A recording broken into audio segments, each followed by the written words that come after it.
Another social media campaign hijacked. Harper's electoral reforms hit strong resistance, and honoring Canadian architects. Welcome to Globe Now. I'm Afan Chaudhry. The New York Police Department's attempt at Twitter outreach hasn't gone as planned.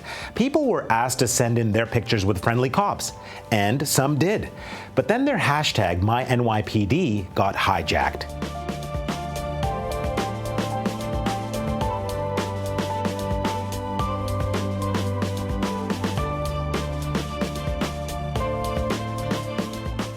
Hashtag hijacking has caught out other big names. McDonald's tried it with hashtag McDStories. That made some Twitter users gag. JP Morgan invited people to ask questions, which generated some biting blowback. And the Toronto Maple Leafs Sea of Blue hashtag was taken over by snark. Moral of the story? Think carefully about what you want out of your audience engagement and be prepared for anything. And now to the big issue in Ottawa these days. There's a heated debate surrounding the Fair Elections Act, an electoral reform bill put forward by the Conservative government. Hundreds of academics have signed an open letter detailing their concerns about the bill. That includes Yasmin Dawood. She's a law professor at the University of Toronto, and she joins me now. Welcome, Yasmin. Thank you. What is your main objection to this bill? Our main objection is that the Senate recommendations do not actually address the real problems with this bill. There are a whole bunch of problems. One of the main issues with this bill is that it doesn't provide Elections Canada with the powers that it needs to properly investigate electoral fraud, such as the robocalls affair. For example, the Commissioner does not have the power to compel witness testimony.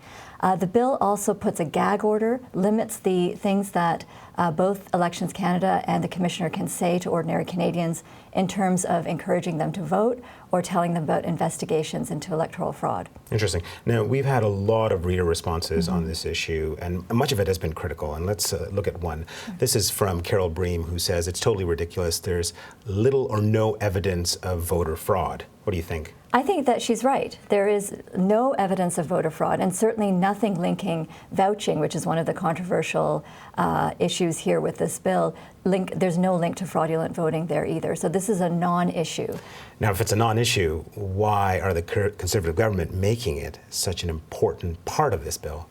I can't speak for the Conservative government. I don't know why. It certainly is a huge concern because the elimination of vouching and the prohibition on voter information cards will disproportionately affect students, Aboriginals on reserve, and seniors in long-term care homes. So it's people who we want to have participate in the electoral process who will be most adversely affected by these new proposed rules. Now, some of our readers have come out in support of the bill, and here's one from Deanne, who asked the question, can someone please tell me what is wrong with having to produce identification to vote? What do you think? So the issue isn't producing identification. The real problem is producing evidence of current address. So for example, for students who are living at home with their parents, they don't have ID that proves that they are living at that home. They don't have hydro bills in their names and so on. So that's the real issue, is proving address. And that's where vouching and the voter information cards are so important.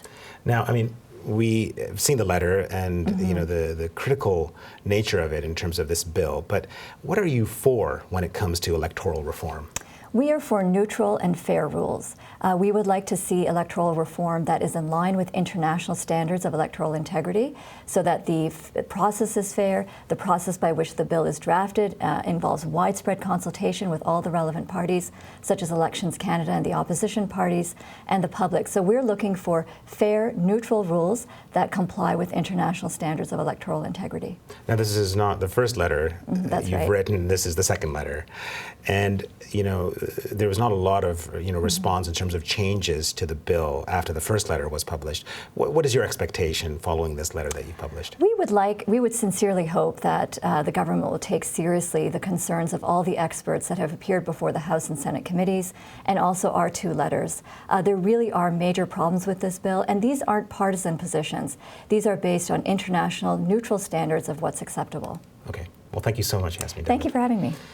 Well, this is certainly not the end of the debate, and we want to hear where you stand now that you've heard Yasmin Dawood's opinion. Tweet us your thoughts on this issue. You can find us on Twitter at GlobeNow. And now we turn to something a little different. The Governor General Medals for Architecture were announced today. They celebrate Canadian architects who produce outstanding design that captures the regional, cultural, and historic forces of the surrounding area. Sounds impressive? Well, these buildings are. Take a look.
And that's all for Globe Now today. Remember, you can get show updates from our Twitter feed.